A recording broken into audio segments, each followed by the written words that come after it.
US President Donald Trump had repeatedly floated the idea of selling long-range missiles to Ukraine that would allow Kyiv to strike deep inside Russia.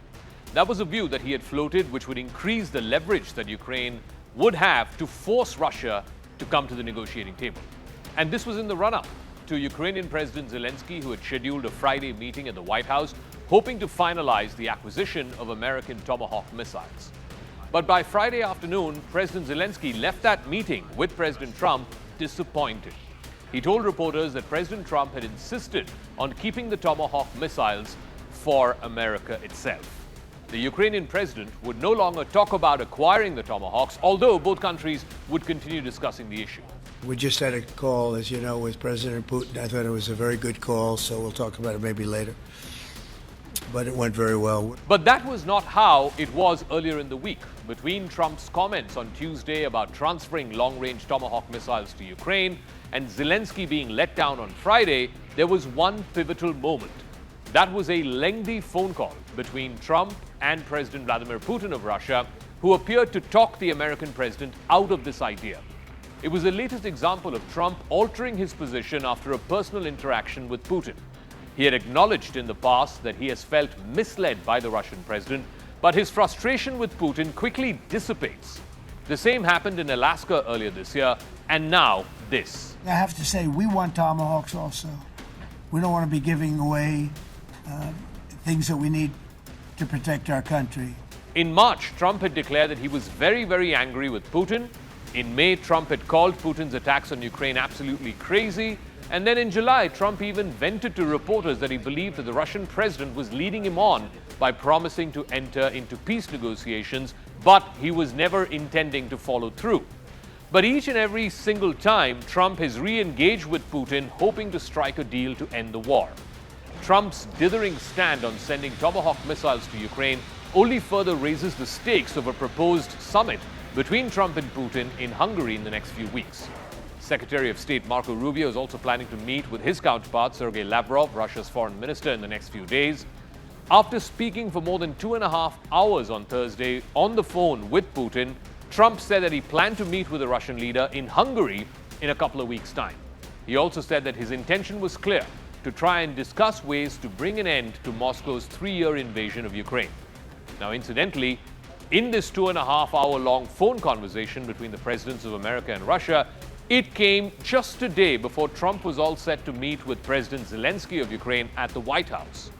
But after days of suggesting that he would allow the sale of Tomahawk missiles to Kyiv, Trump then abruptly expressed fears over further arming Ukraine, signaling that he might back off if Putin proves willing to negotiate a diplomatic end. In a social media post on Friday, Trump called his meeting with Zelensky very interesting and very cordial, but he was unwilling to commit to the Tomahawks. Outside the White House, Zelensky responded to Trump's message by arguing that the president was right and that both sides should stop the fighting. But his disappointment around the Tomahawks was visible. We trust the United States. We trust president that he wants to finish this war, and it's difficult. It's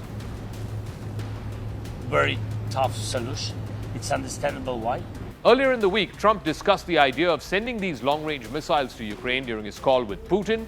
After that call, he said it had not gone over well with Putin, who had warned Trump that this would trigger a direct conflict between America and Russia. Later, Trump began backing off, saying that he wanted the peace negotiations to start between Russia and Ukraine before discussing sending any Tomahawk missiles to Ukraine. The decision to hold the phone call with Putin, after days of expressing his increasing frustration with the Russian leader and his unwillingness to take substantive steps towards peace, signaled a familiar pattern for Trump's handling of the war. On multiple occasions in this year since he came back to office, Trump has come right to the edge of imposing penalties on Russia or giving powerful new weapons to Ukraine, but then he backs off and then he speaks with Putin. He raises hopes for a diplomatic solution, but so far, with little to show for it, Putin has doubled down on the war, and Russia's attacks on Ukraine have only gotten more brazen.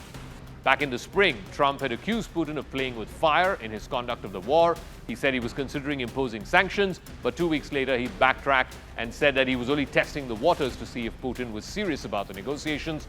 Trump never imposes sanctions anyway. Trump then set another deadline in early August for Putin to end the war. Rather than impose sanctions, Trump met with the Russian leader in Alaska, and after the first and only meeting between these two leaders in Trump's second term so far, both the presidents proclaimed that they had made headway towards peace. But Putin continued his assault on Ukraine, and he's shown little public willingness to back down. Back at the White House, Zelensky made the case for why a weapons sale of Tomahawks would help end this war. He also proposed an arms exchange in which Ukrainian drones would be traded for the long-range Tomahawks. 3, 2, 1, launch. The Tomahawks, which can travel 5 times more than the Army tactical missile systems that America has so far given to Ukraine. Modern Tomahawk cruise missiles can strike roughly 900 to 1,100 miles, that's about 1,500 to 2,000 kilometers, in common public estimates for Block 4 and Block 5 variants. This would mean that Ukraine can strike deep inside Russia, including in Moscow, if it gets these missiles. But at the very last moment, after a phone call, Trump, as always, has chickened out.